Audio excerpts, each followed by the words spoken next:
Muy buenas tardes, ¿cómo les va? Hola María Eugenia, Jason.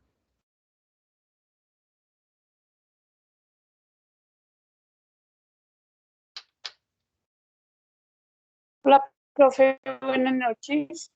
¿Qué tal? ¿Todo bien? ¿Bien? Bien, sí, señor. ¿Usted cómo está? ¿Bien? Buenas noches, profe, Todo ¿cómo muy está? bien. Hola Jason, ¿cómo vamos? Bueno, damos unos 4 minuticos a ver si llegan más estudiantes, porfa.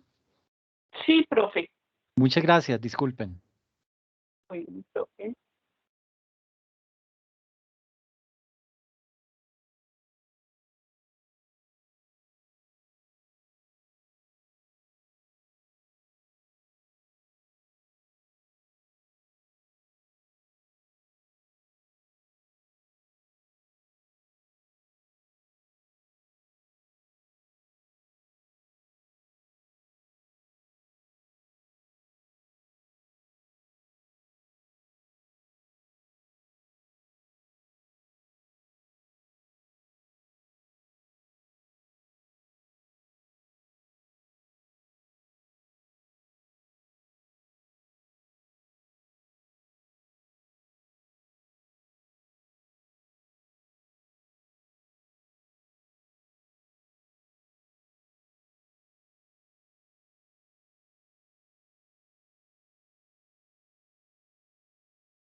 Bueno, listo. Yo creo que ya arranquemos porque los que llegaron, llegaron. ¿Listo?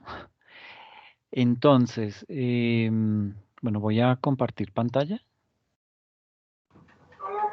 para ponernos a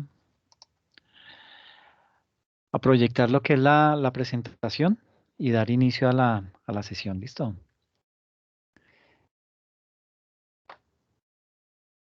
Listo, profe, de una. Gracias.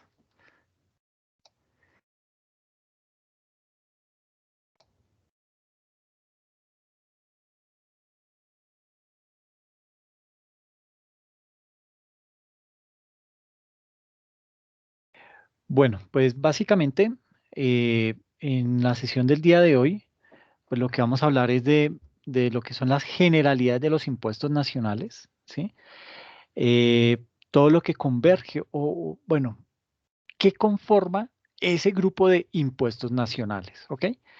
Hay que partir del hecho que el régimen impositivo en nuestro país presenta principalmente tres tipos de impuestos según el nivel territorial, ¿ok?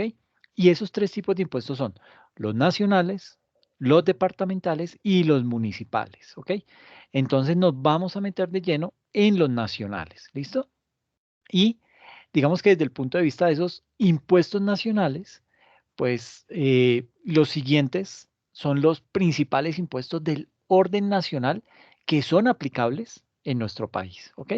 Entonces, eso me da pie para presentar lo que es la tabla de contenido de cómo vamos a desarrollar la sesión del día de hoy. Entonces, nuestro eje principal va a ser todo lo que tiene que ver con los impuestos nacionales, todo lo que tiene que ver con los impuestos nacionales y dentro de esos impuestos nacionales, el objetivo es ver 7, ¿listo?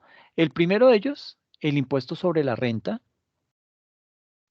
el segundo, el IVA, el tercero, el impuesto nacional al consumo, el cuarto, el gravamen a los movimientos financieros, el quinto, el impuesto nacional a la gasolina, el sexto, el impuesto nacional al carbono y el séptimo, el impuesto de timbre. ¿Listo? Entonces, digamos que estos son los 7 tipos de impuestos que vamos a analizar entre, bueno, aquí hay que tener en cuenta que de pronto el más grueso es acá el impuesto sobre la renta.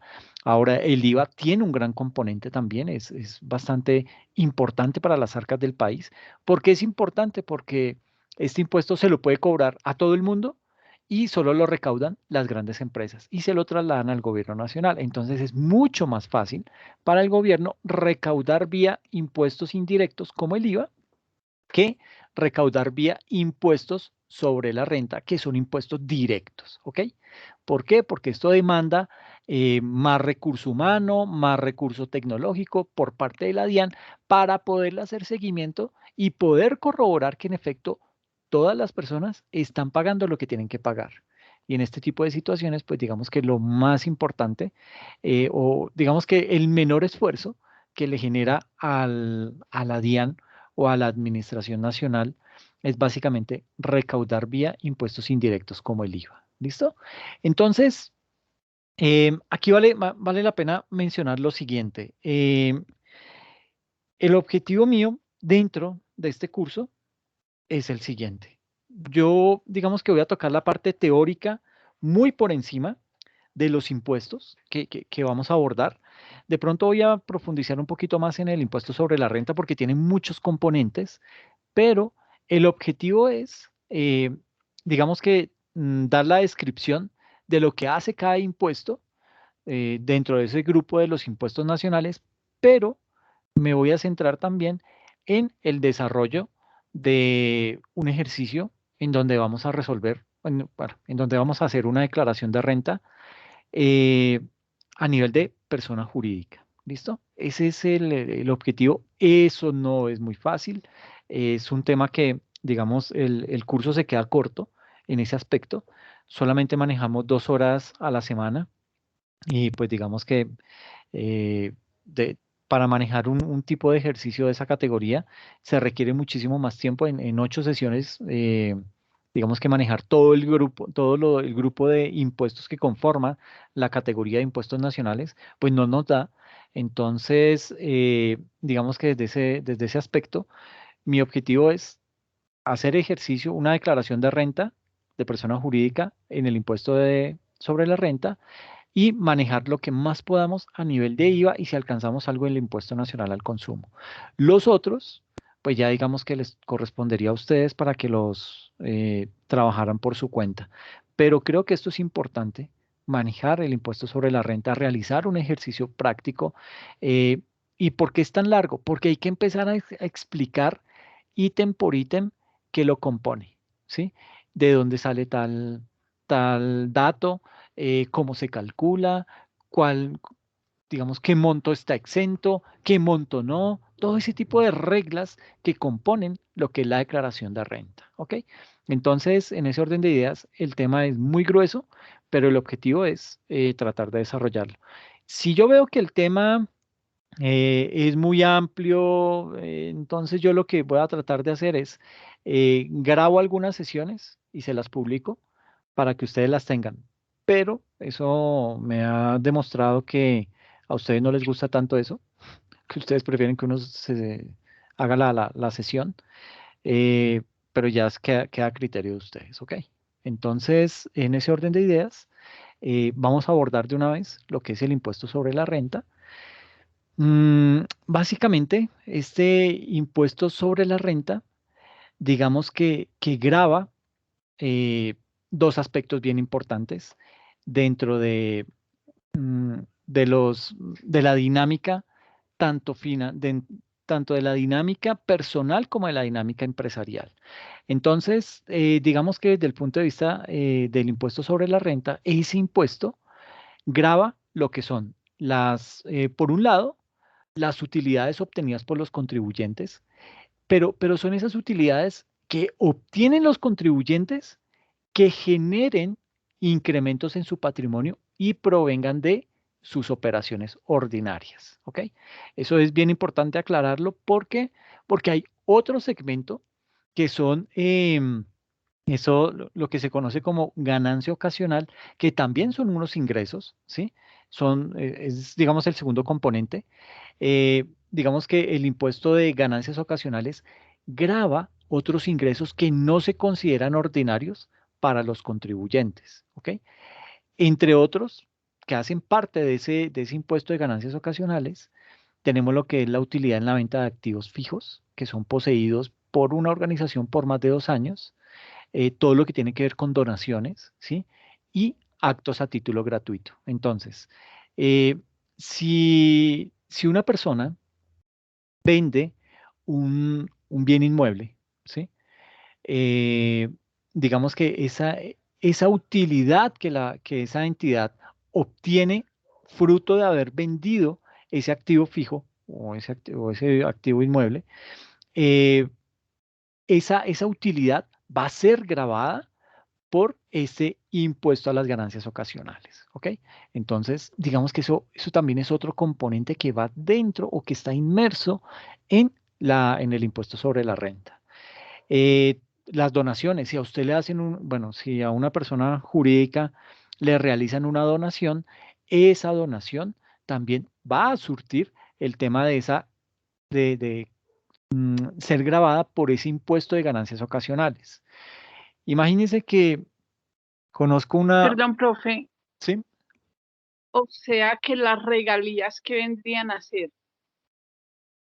Las regalías, eso es otro tipo de recaudo que obtiene la nación por tema de explotación de recursos naturales, llámese petróleo, llámese carbón, y ese tema de las regalías básicamente fue lo que, digamos que salvó un poco a Colombia en el tema del manejo de la pandemia. ¿Por qué? Porque Colombia tenía unos ahorros en bancos extranjeros, en dólares, fruto de esas regalías, y eso fue lo que, digamos que de ese ahorro, de ese colchón que tenía el país en esas cuentas internacionales, de ahí fue donde el gobierno echó mano para poder ayudar y poder generar subsidios y todo este tipo de ayudas que brindó en pandemia cuando todos estábamos, ¿cómo es que se dice? Por no decir encerrados, sino, bueno, ustedes me entienden. Entonces, digamos que ese tipo esos son otros ingresos que tiene la nación. La nación tiene, capta recursos vía impuestos, eso lo vimos la sesión pasada, vía tributos, vía unos ingresos no tributarios que vienen a raíz de todo lo que tiene que ver con sanciones, multas, todo este tipo de cosas, y también capta recursos de capital, que son las utilidades que generan las empresas del Estado, todo lo que tiene que ver de pronto con venta de activos y las regalías que percibe por explotación de bienes naturales dentro de nuestro país y otro mecanismo es la forma en que se endeuda el gobierno nacional, que puede hacerlo vía mecanismo interno o externo. Entonces, desde ese punto de vista, esas regalías, pues digamos que eso llega es a las arcas directas de la nación, entonces pues digamos que no surte un proceso por o dentro del impuesto sobre la renta. Y les comentaba que frente al tema de las donaciones, esas donaciones, digamos que hay casos en donde, si se dan cuenta, pues esto no es gratis, ¿sí? Si a usted le dan una donación, como se considera una ganancia ocasional, algo que usted no tenía previsto y le llegó de un momento a otro, sobre eso, sobre esa entrada que usted tuvo, el gobierno lo va a gravar. Entonces, ¿qué pasó? Hay un caso en donde en una universidad colombiana, esta universidad estaba desarrollando pues su actividad común y corriente y hubo un call center en Colombia que se fusionó con otro mucho más grande, lo absorbió, y ese call center más grande le dijo, mire, ¿sabe qué? Olvídese todo ese mobiliario, véngase para acá, que yo aquí tengo toda la infraestructura, yo simplemente necesito que todo su personal se venga y que yo tengo toda la otra parte. Entonces, ¿qué hicieron ellos con ese mobiliario? Dijeron, ok, pues donémoslo, pues nosotros ya esta parte nosotros ya le sacamos provecho, ya lo depreciamos, entonces pues tratemos más bien de donarlo y de esa forma pues obtener un beneficio. Consiguieron a una universidad a la cual le fueron a dar esa donación. El tema no se hizo siguiendo los protocolos que se deben hacer para realizar una donación y que esa donación quede en firme, esa donación tiene que ser reconocida porque pues fácilmente y con tanta actividad delictiva que se realiza en nuestro país, lavado de activos, actividad del narcotráfico, todo ese tipo de cosas, pues digamos que es muy fácil que vía donaciones yo limpie ese dinero. Entonces, para evitar ese tipo de cosas, pues el gobierno nacional ha implementado unos controles y se tiene que seguir ese protocolo para poder legalizar una donación en una organización.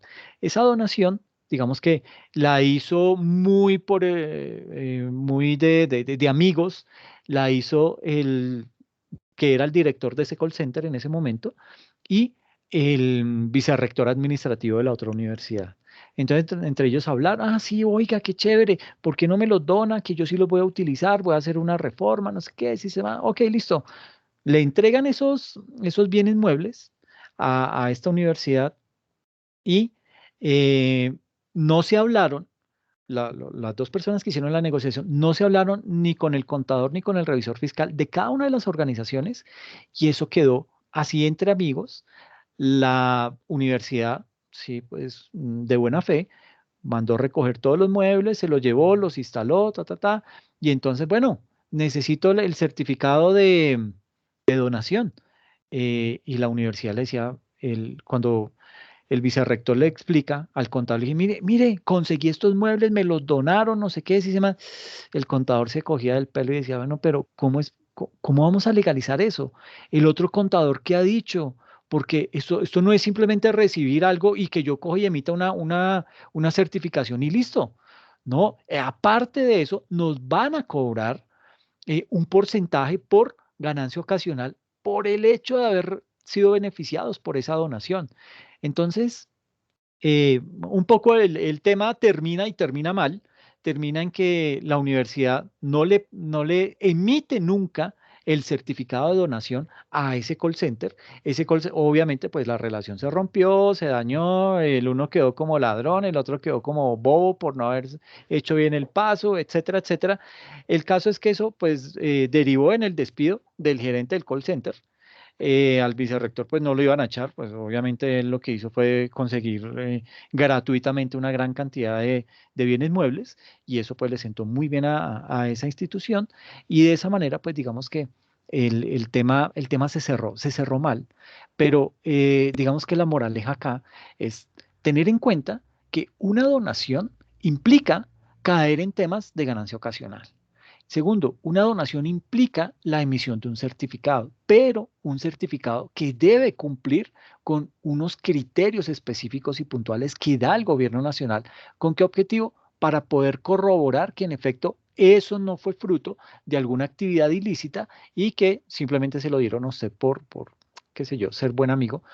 Entonces, digamos que desde ese punto de vista, el gobierno nacional debido a que se dio cuenta que en épocas anteriores le metían muchos goles vía donaciones, vía fundaciones y todo eso, entonces ya se puso un poco más serio y empezó a tramitar, a darle un poco más de orden al tema de las donaciones, al punto en que hoy en día ya se ven grabadas.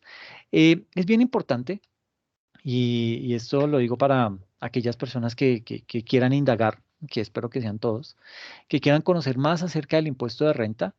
Y yo sé que esta no es la mejor lectura, pero digamos que esa es la fuente. Se puede consultar el Estatuto Tributario Nacional en los artículos del 5 al 419. O sea, son 414 artículos que habrá que leer. Pero si queremos aprender a hacer declaraciones de renta, vamos a tener que entrar a leer, bueno, más que a leer, a estudiar esos 414 artículos. ¿Por qué? Porque es que ahí está toda la explicación de cómo se debe desarrollar una declaración de renta, todas las condiciones, todas las reglas, todo eso que se debe tener en cuenta para poder desarrollar una buena declaración de renta. No es simplemente yo coger y pasar, bueno, hagan cierre contable, pásenme en cifras y yo lo monto en un Excel y miro y ajusto y sale la declaración. No, porque eso nos exponemos como persona jurídica o como empresa a ser merecedores de una sanción. Entonces, digamos que ahí se nos puede subir muchísimo más el pago que tenemos que hacer, porque no es solamente pagar el impuesto como tal, sino pagar lo que realmente se amerita. ¿Ok? A pesar que, pues digamos que hay temas y hay tiempos, bueno, hay plazos para hacer correcciones, hay plazos de pronto para hacer algún tipo de ajuste en esas declaraciones de renta, pues digamos que no es lo más chévere, ¿sí? Porque ya por derecha nos ganamos una sanción, pero no significa que no se pueda hacer ese tipo de correcciones. Sí se puede, pero so pena de que nos revisen más, que digan, bueno, pero entonces, ¿por qué se equivocó? Porque la DIAN no es boba tampoco. La DIAN va a decir, bueno, entonces usted, ¿cómo así que me iba a pagar 1.200 millones y ahora solamente me va a pagar 600? ¿De dónde? ¿Qué hizo? Muéstreme. Entonces comienza a investigar y obviamente pues a darse cuenta que hay cosas que pueden estar fallando, ¿ok? Entonces, pues básicamente esto es esa invitación para que estudien estos artículos porque cuando vayamos a hacer el ejercicio vamos a acudir a muchos de estos artículos. ¿Ok? Entonces, esto lo dice el artículo 39, parágrafo 2, en donde pam, pam, pam, y el dato es este. Y comenzamos a desarrollar el ejercicio. Entonces hay que tener esa información un poco fresca. Y también todo lo que está argumentado en el decreto 1625 de 2016, que se conoce como el decreto único reglamentario en materia tributaria. ¿Listo? Eh, digamos que frente al impuesto sobre la renta, eh, digamos que los contribuyentes de ese impuesto de la renta pueden ser dos. En principio, pueden ser personas naturales que desafortunadamente para el impuesto sobre la renta es la menor, digamos que es el menor recaudo que percibe. ¿Por qué? Porque en Colombia son pocas las personas que pagan. Bueno, pocas las personas que declaran y de esas que declaran no todas pagan. Entonces, es aún más reducido el monto de personas que pagan, que declaran y pagan renta vía persona natural. Y están también lo que son las personas jurídicas. Entonces, digamos que desde ese punto de vista, y cuando hablábamos la sesión pasada acerca de todo lo que, digamos, dándoles un poco de contextualización frente a la situación que estamos viviendo en nuestro país, veíamos que habían situaciones muy complejas. Veíamos la brecha tan amplia que hay entre el gasto y lo que recauda el gobierno vía tributos, que no se compara en nada. Y es más, con todo este tema de la pandemia, esa brecha se ha ampliado. Entonces, el afán de hoy del gobierno nacional es tratar de mirar qué estrategias puede aplicar para recaudar más impuestos vía impuestos sobre la renta, pero a nivel de personas naturales.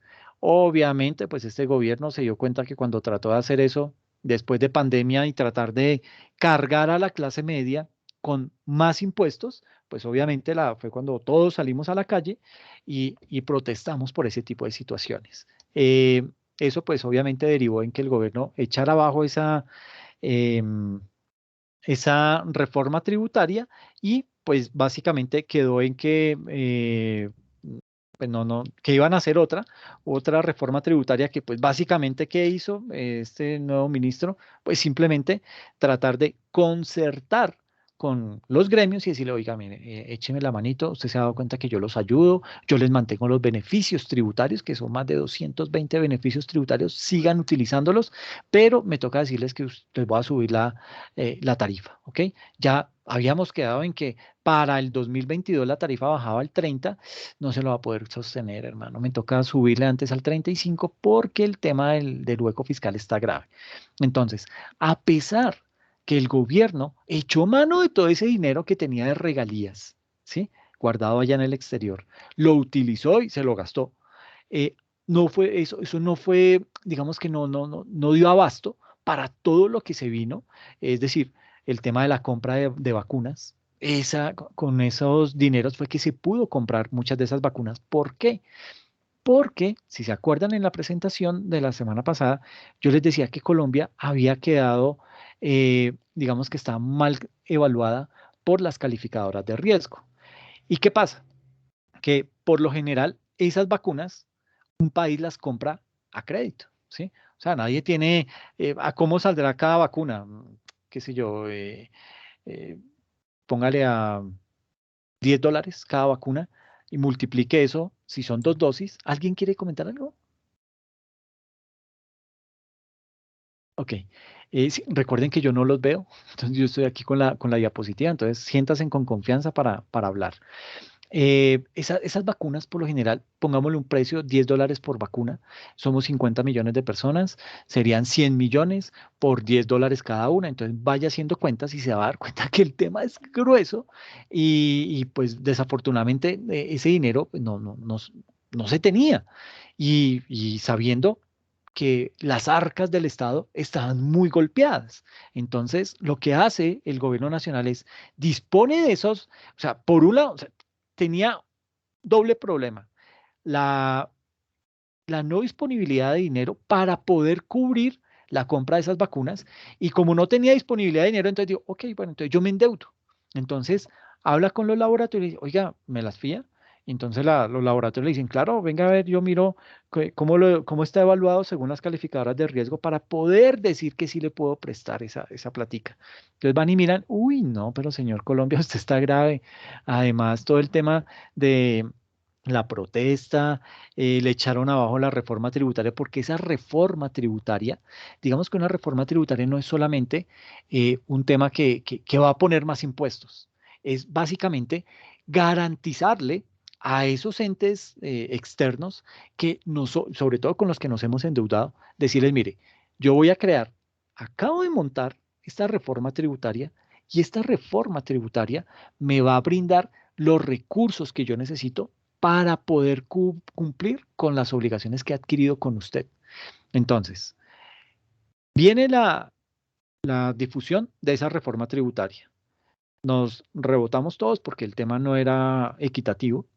Entonces, salimos, la tumban, bueno, la tumbamos, tumbamos al ministro Carrasquilla y vienen las calificadoras de riesgo y le dicen, señor Colombia, usted está grave porque no le funcionó eso que me había dicho usted que iba a lograr sacar y con lo que iba a garantizar el pago de las obligaciones, ahora ya no lo tiene. Entonces le bajo la calificación. Es lo mismo que nos pasa a nosotros como personas naturales. Bueno, eso le pasa a un sobrino.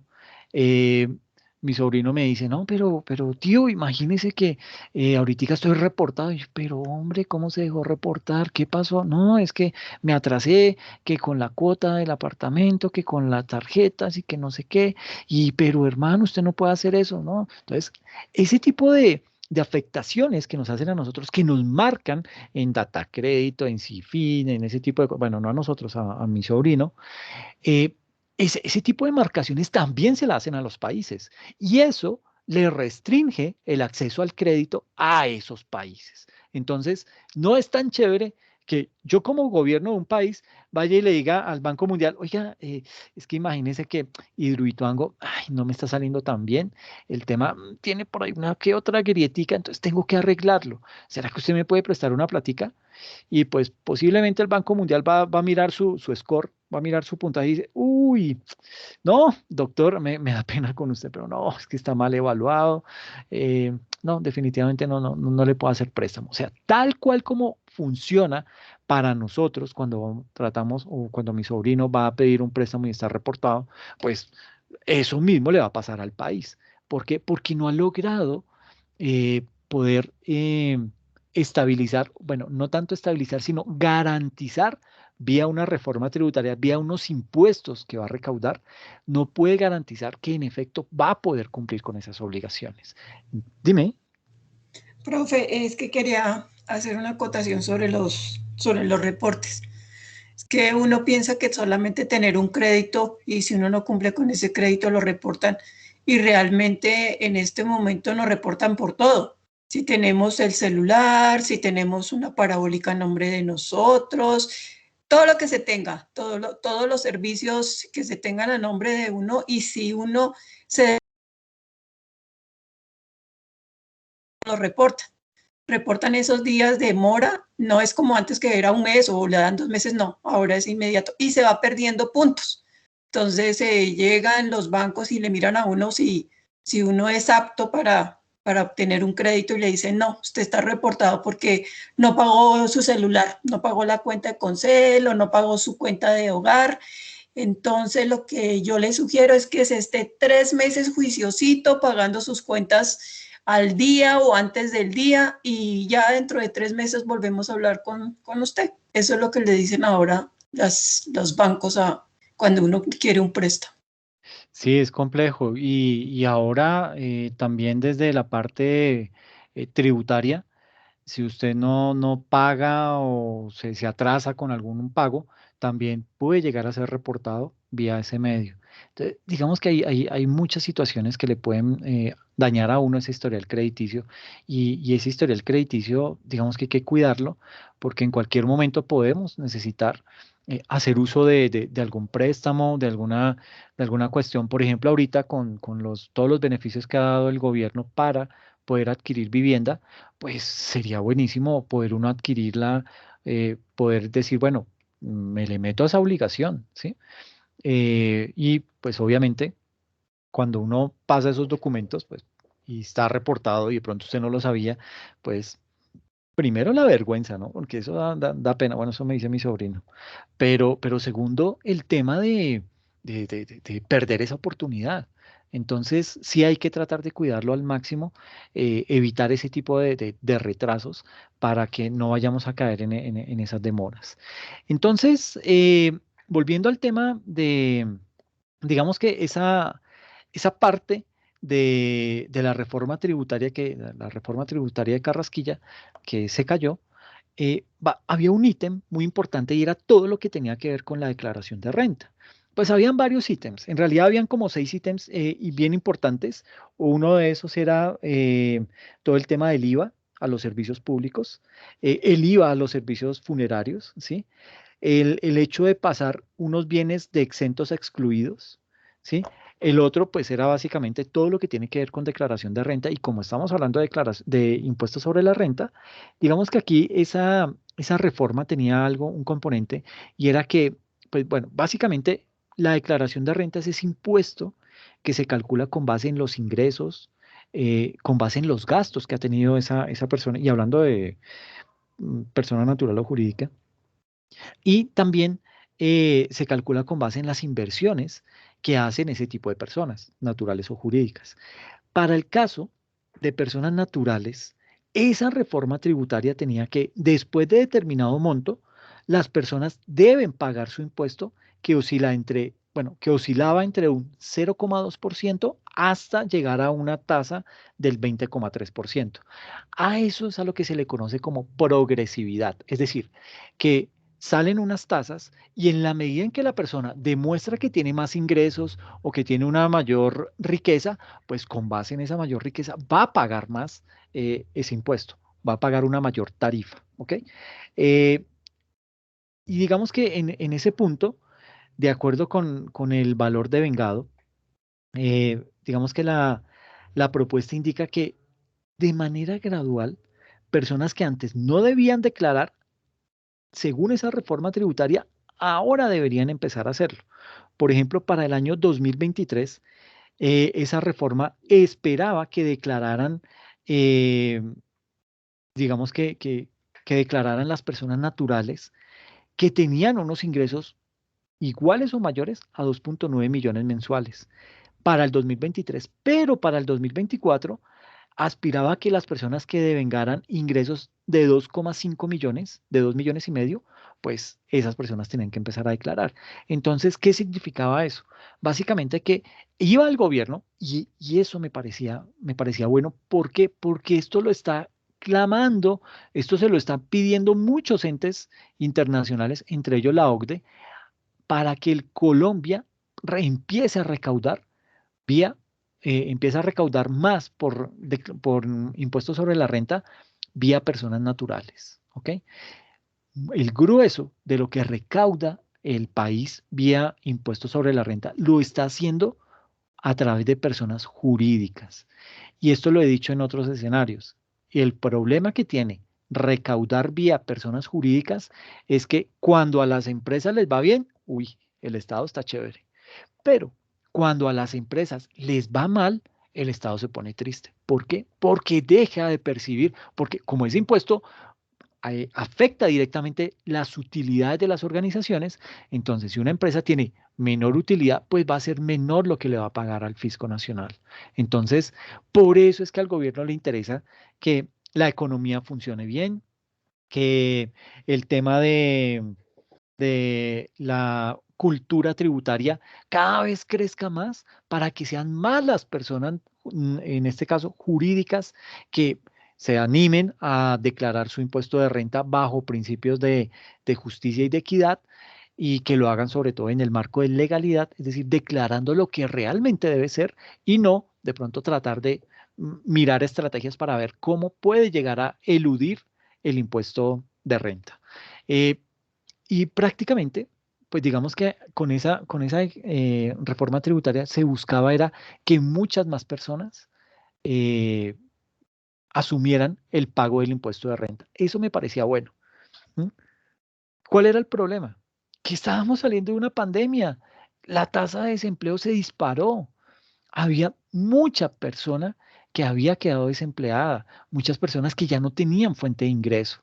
Entonces estaban era con esa preocupación y de ñapa le llega al gobierno y le dice, ahora usted va a tener que declarar sobre lo que ganó el periodo anterior, el año anterior, usted me va a tener que empezar a pagar impuestos. Una persona desempleada, ¿cómo le podemos dar ese tipo de noticia? ¿Sí? Entonces digamos que esos fueron esas pequeñas cositas que tenía esa reforma tributaria que fue dañando las cosas y que digamos, bueno, aquí hay algo que también tengo que mencionar y es que, y eso lo dije en la sesión pasada, y es que el peor error que cometió el gobierno fue haber tratado de venderle esa reforma tributaria a los gremios.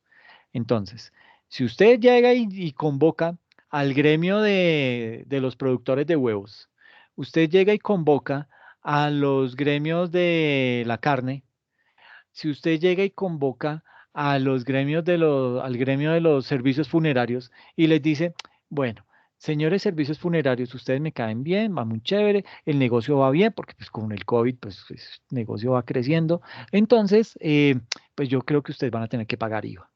Pues claro, el tipo se despeluque, pero ¿cómo así que me van a cobrar IVA? Y no, pero entonces eso me va a afectar los ingresos y voy a vender menos. No, no va a vender menos. Ahorita con la pandemia eso no va a pasar. Más adelante de pronto, pero ahorita ustedes, sus ventas van a seguir siendo lo mismo. Por eso vamos a querer que usted cobre IVA. Entonces, huepucha. Y el de los huevos también dicen, bueno, y usted entonces, sus huevitos ahora ya no son, ya pasan de ser ese tipo de estar dentro del grupo de exentos a llegar al grupo de excluidos, es decir, que usted ya no va a poder descontar ese IVA que utiliza para la compra de insumos para poder producir esos huevos, usted ya no me va a poder descontar ese IVA. Entonces, ¿qué significa? Que ese campesino le va a trasladar ese cobro del IVA a las personas, a los consumidores, y eso va a encarecer los huevos y obviamente va a reducirse la venta, porque usted, y eso lo hace cualquier consumidor, algo sube de precio, usted como que, uy, no, yo me abstengo y más bien espero a ver si eso baja en algún momento. Pero como es un impuesto, pues eso no va a bajar, entonces posiblemente las personas optarán por buscar otro tipo de alternativa. Pero eso es cruel, ¿sí? O sea, si ponerle IVA a los servicios funerarios era cruel, ya de por sí, pues ponerle IVA a productos básicos de la canasta familiar es aún más cruel en época en la que todavía la pandemia nos está golpeando. Reitero, los índices de desempleo están muy disparados, ¿sí? Eh, y eso teniendo en cuenta que en Colombia más del 50% de la población se dedica a actividades informales.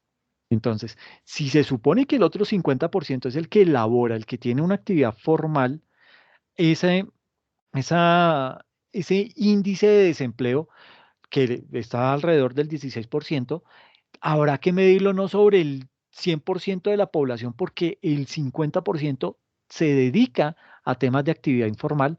Entonces, ese 16% se convierte prácticamente en un 32% de desempleo. Y esos son cifras que son exorbitantes. Si nada más Estados Unidos estaba bien preocupado por el tema, que nunca, bueno, que nunca no, que hacía mucho tiempo ellos no tenían cifras de desempleo de 2 dígitos y con la pandemia le subió como a 13 y se despelucaron completamente, que eso me parece bastante bueno. Pues también aquí en Colombia cuando se empiezan a ver esas cifras, pues el gobierno dice, bueno, ¿y ahora qué hacemos? Y, no, entonces subámosle a los impuestos. Man, pero esa es la peor estrategia que puede hacer, ¿ok? Entonces, eso era bastante malo, pero reitero, el problema fue habérsela vendido esa reforma tributaria a esos gremios, haberle dicho, haber convocado a esos gremios nomás y haberles dicho, mire, y entonces vamos a cobrar estos impuestos y vamos a... Claro, estos manes se empezaron a sentir eh, agredidos por parte del gobierno nacional con ese tema impositivo y comienza toda la campaña vía redes sociales. Y no nos podemos dejar que nos suban a toda la canasta familiar el IVA. Y pues sí, uno mira, pucha, qué vaina. Sí, Colombia no está apta ahorita para que a la canasta familiar la graben, pero uno se pone a mirar y en otros países toda la canasta familiar está grabada, ¿sí? Ahora, usted mira, pero es que Europa, no, sí, Europa tiene unos niveles de vida muy altos.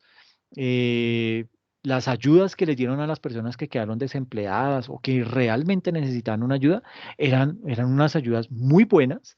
Por eso es que ahorita todo lo que se espera a raíz de la pandemia es que se dispare la inflación. ¿Y por qué ya dispara la inflación? Porque todos los gobiernos se pusieron como locos a imprimir billetes y a inyectárselos a la economía. Entonces, necesitamos ayudarle a todas las personas que están en paro.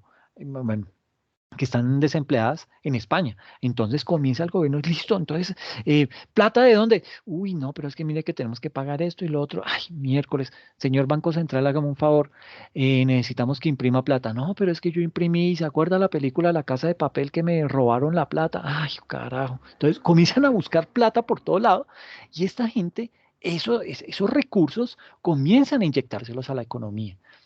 Pero eso tiene el agravante que con el paso del tiempo, ese dinero circulando en una economía que más temprano que tarde se empieza a recuperar, eso comienza a generar inflación.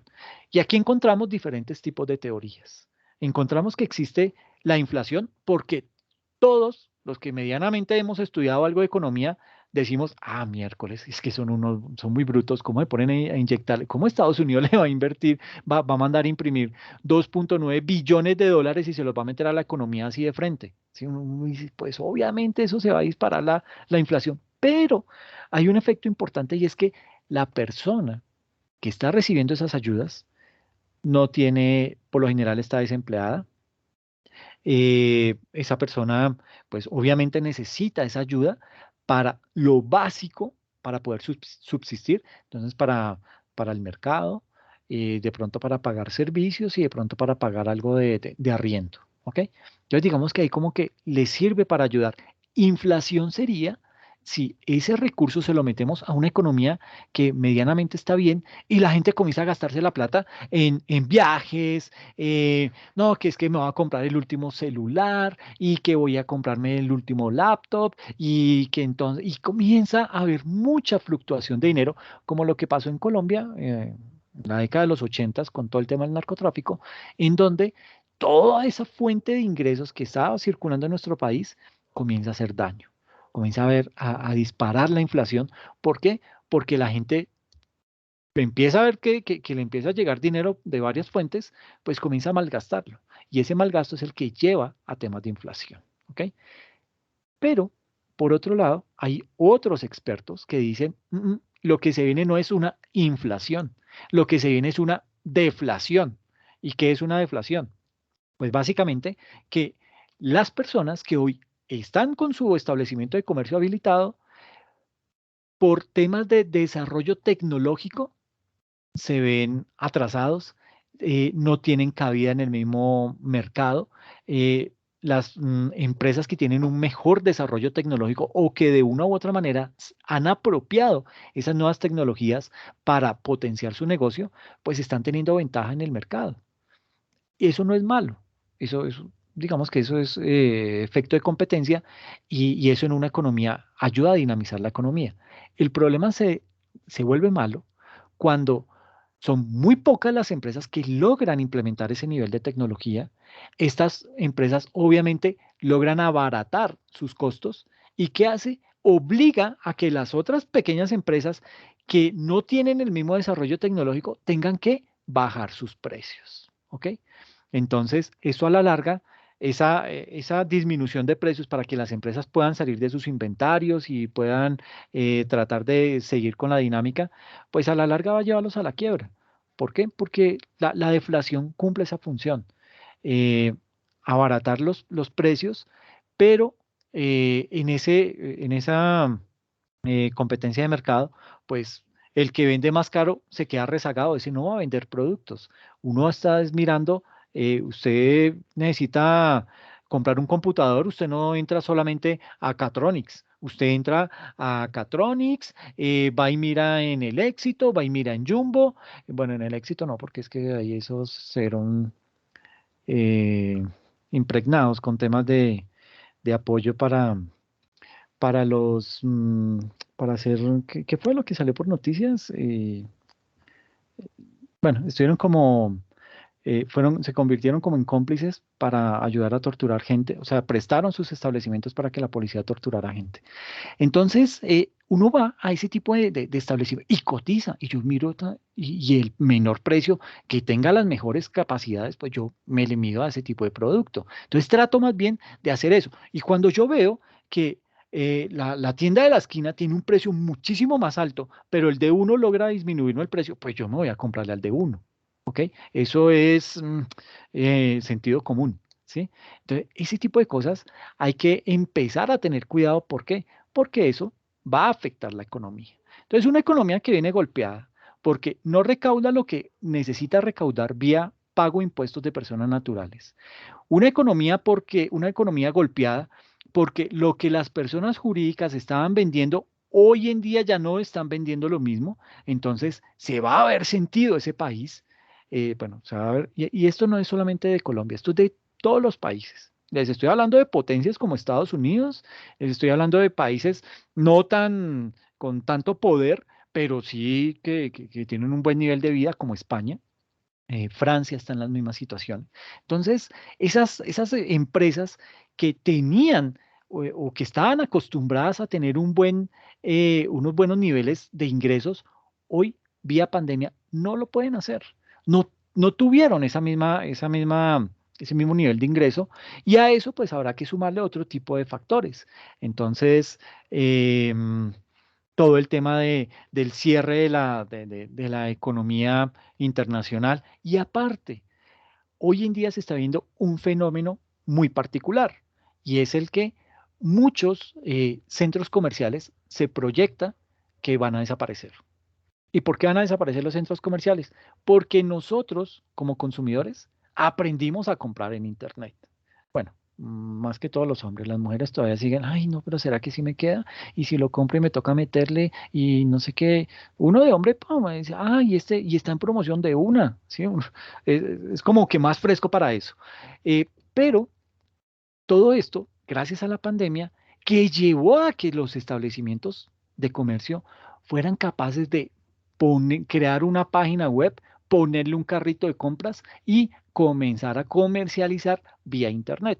Entonces, hoy en día, cuando ya abren todo, cuando la economía se supone que está en plena reactivación y a usted le llega la cuota del arriendo del centro comercial, más, y la administración. Entonces usted como que dice, miércoles, yo en pandemia me defendí con mi paginita web, vendí productos, me moví por redes sociales, aprendieron a comercializar sus productos vía Internet. Y nosotros como consumidores aprendimos a comprar vía Internet. Entonces uno ya mira, al comienzo yo me imagino las 3 primeras compras fueron, pucha, con el cuchillo entre los dientes, uno dice, ¿será que me van a robar? ¿Será que el producto sí me llega? Pero ya cuando usted ve que es un mercado sano, que los productos son buenos, que era lo que usted esperaba, que la foto que usted veía en internet, porque es que ese es otro problema, ¿no? Uno dice, ¿será que los colores que yo le tengo configurados a mi equipo sí estarán bien? ¿O ese color de pronto es más maluquito y cuando me llegue no me lo voy a poner? Entonces comienzan los comerciantes también a decir, ah, no, pero entonces yo tengo que darle garantías a mis clientes. Y entonces comienzan a crear todas esas políticas tiene 2 meses para que me devuelva el producto si no está satisfecho con él, si no le devuelvo la plata. Entonces, como que ese tipo de cosas enganchan y le permiten a las personas confiar más en ese tipo de productos. Entonces, lo que hoy se vaticina es que muchos de esos centros comerciales, es más, en Estados Unidos ya están demoliendo centros comerciales, precisamente por eso, porque los comerciantes ya están entregando sus locales y se están dedicando a vender vía Internet, que es mucho más barato, es mucho más efectivo para ellos y sus ganancias en muchas ocasiones son mejores que si tuvieran el local en un centro comercial. Para nosotros como clientes, ay, no, es que sí, es muy chévere ir al centro comercial porque es que yo paseo con la novia, me como un helado, vitrineamos y se fue el día. Y listo, cada uno para su casa. Entonces, eso va a cambiar, ¿ok? Entonces, todo ese tipo de cosas van a afectar los ingresos de la nación vía personas jurídicas o vía personas naturales. El gran reto que tiene el gobierno nacional, y no, ya le toca a los otros gobiernos, es tratar de mirar cómo sensibiliza para que más personas naturales paguen paguen impuestos sobre la renta, no impuestos porque todos pagamos IVA, etcétera, pero sí impuestos sobre la renta. ¿Por qué? Para tratar eh, digamos que de equilibrar un poco la cancha a nivel de recaudo vía personas jurídicas. El gobierno no puede seguir dependiendo tanto de las personas jurídicas. Colombia es el país de la OCDE que carga más de parte tributaria a las empresas y eso obviamente desincentiva la inversión extranjera. Entonces hay que tener mucho cuidado con ese tipo de cosas. Y entonces empezamos a mirar, digamos que aquí es bien importante y en aras de tratar que el gobierno busque más recaudo de dinero vía estos dos grupos, personas naturales y personas jurídicas, pues por un lado, el año pasado, ay, ya no me acuerdo si fue el año pasado, sí, el año pasado, antes de la pandemia, el gobierno instauró, bueno, de por sí el gobierno de Duque se encargó mucho, ay, necesito una comisión de expertos, otra comisión de expertos para esto, una comisión de expertos para aquello, y entonces, pues para la parte tributaria, también, ¿qué hizo? Vamos, pues traigamos una comisión de expertos que me digan qué es lo que hay que hacer.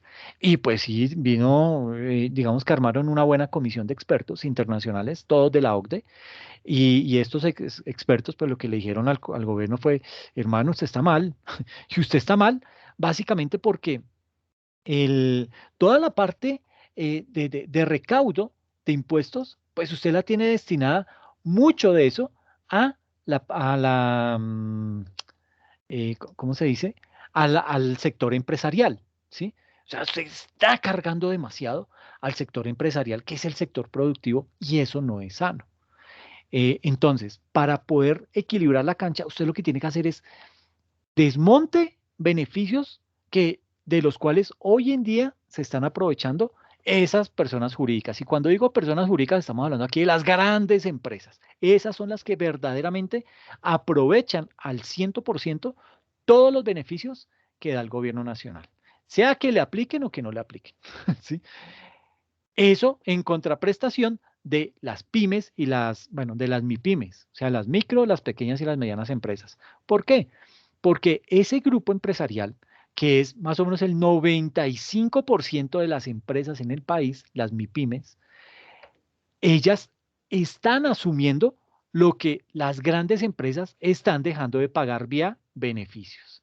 Entonces, no solamente les estamos colocando una tarifa exagerada a las MIPYMES de un 35% con la nueva reforma tributaria, sino que aparte ellas no van a poder utilizar los beneficios que da el gobierno nacional. Y digo no los va a poder utilizar, no porque no los quieran utilizar, sino porque no tienen de pronto el músculo financiero para contratar una firma de abogados que vaya a la empresa y le diga cuál es la mejor manera de efectuar una planeación tributaria en la organización y de esta manera pueda aplicar a ese tipo de beneficios. ¿En qué momento los puede aplicar? ¿A qué tipo de productos se aplica? ¿A cuáles no? Y básicamente el empresario o el dueño de empresas, de una MIPYME, es por lo general una persona que tiene unas características muy específicas. Es una persona que se ha formado ella misma, eh, digamos que a base de experiencia logró montar la empresa que tiene, eh, y no cree mucho en las consultorías. Entonces no cree mucho en una consultoría de un contador o de un revisor fiscal, no cree mucho en la consultoría de un abogado que le pueda decir, oiga, mire, esto se hace es así, asá, y usted está dejando de aprovechar tal y tal beneficio por esto y esto. Entonces, ese tipo de personas, digamos que se les pronostica un mal final, ¿sí? Por lo general es que van a quebrar. ¿Por qué?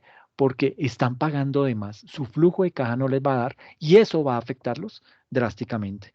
Entonces, pues básicamente el tema es complejo a nivel impositivo en nuestro país. Y esa comisión de expertos entonces le dijo al gobierno, le dijo, mire, a mí me da mucha pena, pero usted tiene un tema complicado y es que tiene muchos beneficios para las personas jurídicas, ¿ok? Entonces, usted tiene que empezar a analizar esto, tiene que empezar a desmontar esos beneficios. Y pues ustedes y yo sabemos que el gobierno pues como que no le va a hacer a ese tema, ¿por qué? Porque ahí están sus amigos, los que lo eligieron, los que en realidad lo pusieron en el poder y no se les va a voltear a estas alturas de la vida. Entonces, como que los deja quietos, pero aparte, ese informe de esa comisión de expertos le dijo, mire, entonces, desmonte beneficios por este lado y por este lado, más personas naturales tienen que empezar a pagar renta. Y eso sí fue lo que cogió Carrasquilla y dijo, miércoles, claro, eso es lo que vamos a hacer. Entonces vamos a bajar la base para que más personas tengan que declarar renta, así no tengan que pagar, pero por lo menos que empiecen a declarar, ¿sí? Y en el siguiente año, como vamos a bajar la base, ya no va a ser de 2.900.000, sino de 2.500.000, entonces ya muchos de los que no pagaron el año anterior, ahora sí van a tener que pagar. Y empieza a crearlo por ese lado. Entonces, no le hace caso a la comisión de expertos de que elimine muchos beneficios que ya son improcedentes y de los cuales muchas grandes empresas se benefician, pero sí, hágale de una, y lo tomó como una orden el gobierno nacional, dijo, no, claro, esto me lo recomiendan los expertos, esto sí lo hago, que más personas naturales empiecen a declarar. Reitero, eso es bueno.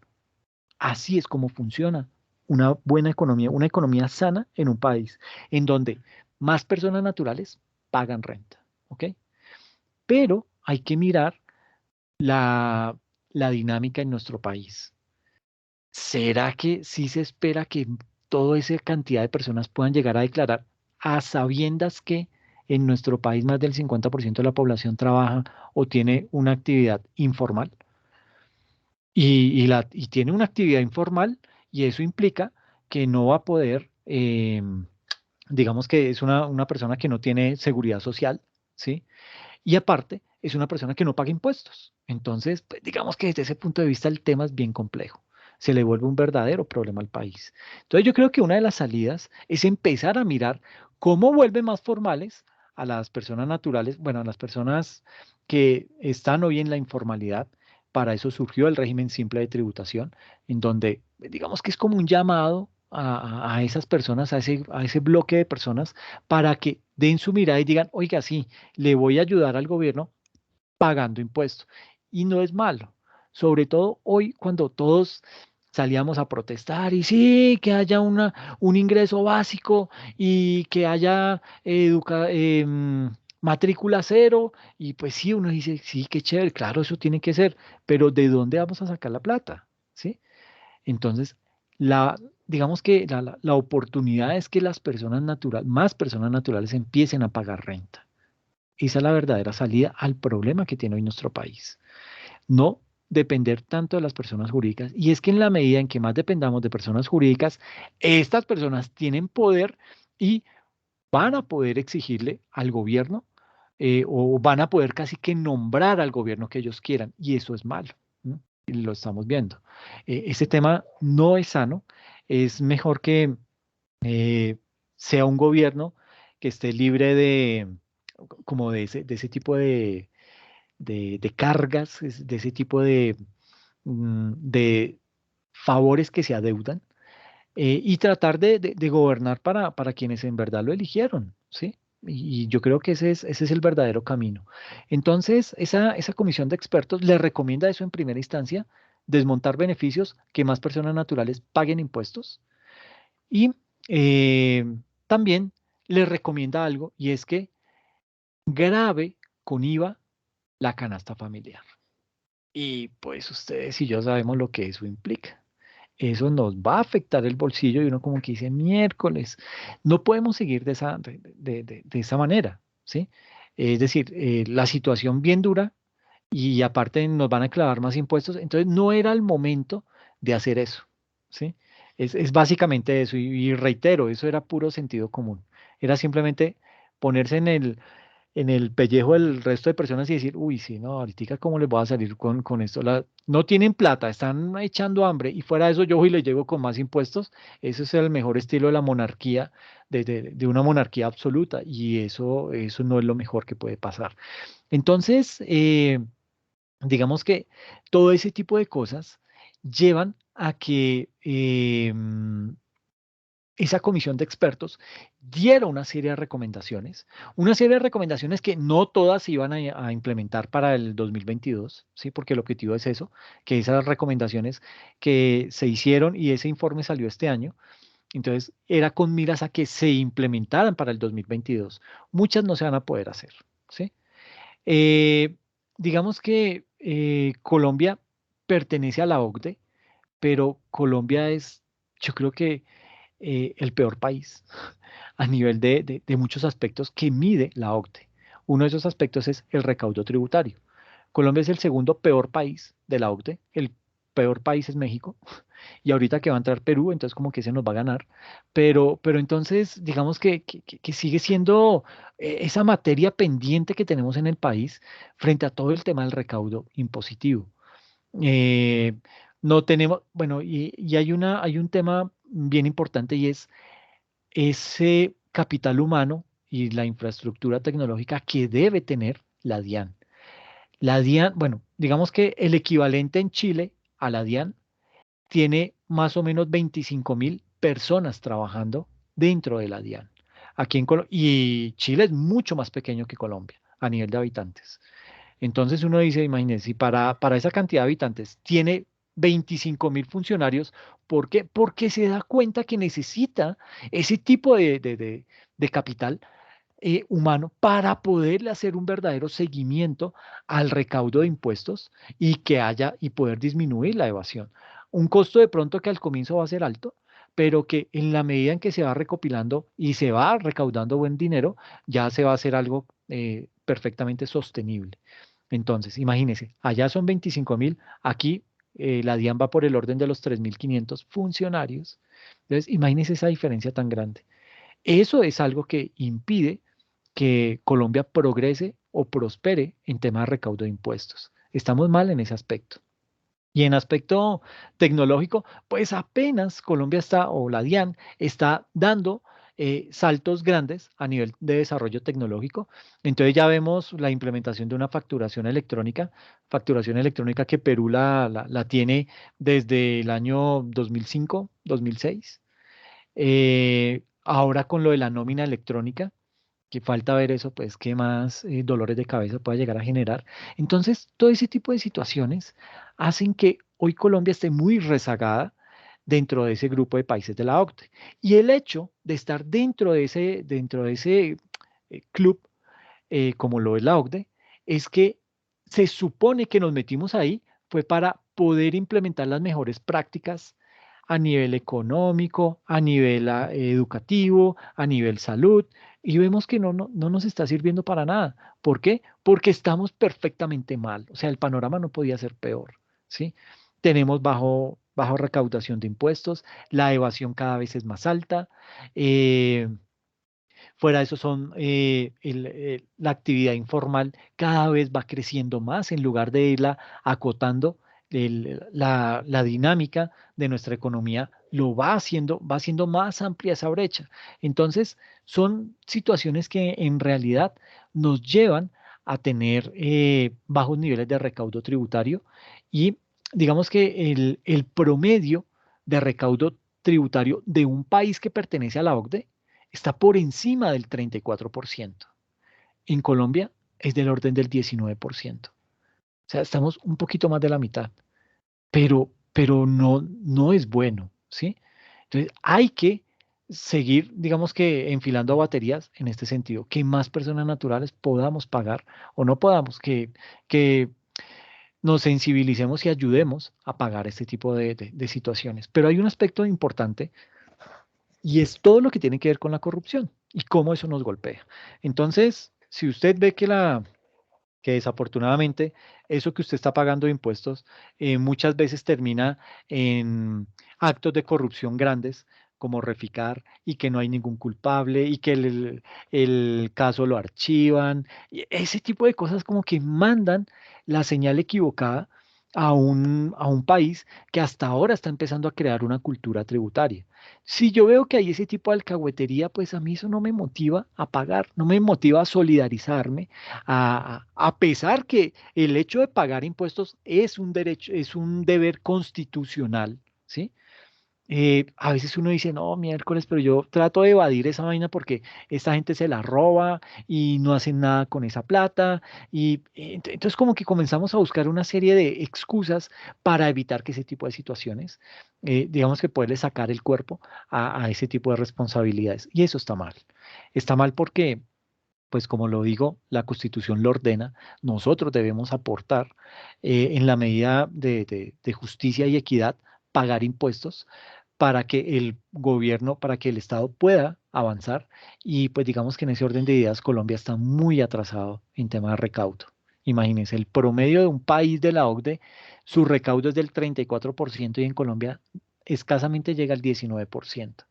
Entonces, esas son situaciones que se vuelven complejas desde cualquier punto de vista. Y otro de los componentes que dio esa comisión de expertos fue todo el tema del COVID, ¿sí? Eh, es decir, ¿cuál es el papel que juega el COVID dentro del panorama tributario de nuestro país. Y en ese sentido, la comisión enfatiza la importancia de poder balancear la recuperación económica con las reformas que se implementen. Entonces, eso fue algo que escuchó muy bien Carrasquilla y trató de poner en práctica, pero que, como les digo, fue el peor momento para llegar a tratar de hacer ese tipo de cosas. Entonces, cuando vemos que nos van a tratar de poner ese tipo de impuestos en una época muy crítica, pues la gente, ¿qué más podía esperar? Esa reacción estaba dentro de lo normal, ¿sí? Entonces, digamos que esa consideración de tratar de mirar el impacto que tuvo el COVID frente al panorama tributario del país, esta es, digamos que una consideración importante. ¿Por qué? Porque el gobierno nacional, digamos que ha sostenido que el gasto de emergencia, todo lo que dio para poder pagar o para poder ayudar o dar ayudas a las personas que más lo necesitaban, poder brindar subsidios a las empresas, todo ese tipo de cosas, abrió un gran hueco que pues hay que atenderlo y la única manera de poder tapar ese hueco es vía reformas tributarias, ¿ok? Sin embargo, digamos, y eso fue como un mea culpa que hizo el mismo gobierno, eh, dice que el déficit en el 2018, al conceder amplias exenciones a los grandes capitales del país, es decir, todos esos beneficios tributarios que le da a las grandes empresas, eso también ha ayudado a ampliar esa brecha y ese déficit a nivel de dinero que tiene hoy en día el país. Entonces, son muchas, aquí por donde uno mire, usted va a encontrar casos o va a encontrar temas para poder entrar a analizar, ¿sí? Y digamos que esa comisión de expertos tuvo una estructura bien interesante. Hubo una mesa de trabajo solo para el IVA, hubo una mesa de trabajo que se dedicó solamente a analizar el impuesto de renta para personas jurídicas, ¿sí? Hubo otra mesa de trabajo para analizar todo lo que son los ingresos no constitutivos de renta ni de ganancia ocasional. Hubo otra mesa que se dedicó a mirar y analizar solamente el tema del impuesto de renta para las personas naturales, ¿sí? Y hubo una quinta mesa que estuvo dedicada a analizar todo el tema de zonas francas y centros de distribución logística internacional, ¿ok? Que ahí también hay un gran boquete por el medio del cual Colombia está dejando de percibir recursos que le caerían muy bien en tema en tema impositivo. Cuéntame. Profesor, buenas noches. Hola, buenas noches. Hasta ahora puedo entrar a la clase, ¿cómo le va? Ay, pero ¿qué eso? ¿Qué pasó? No, lo que pasa es que salgo tarde a trabajar y No, llegué. tranquila, no te Sí, preocupes, por sino eso no. Dime. que ahorita que lo vengo a hablar de zonas francas, pues yo he escuchado acerca de los hijos de Uribe, que ellos tienen ciertos beneficios con zona franca, ¿cierto? Sí, pues a ellos, pues básicamente lo que les dieron fue unos terrenos que compraron muy baratos porque se los vendieron con características rurales y ustedes saben que aquí en Colombia lo más barato es el territorio rural.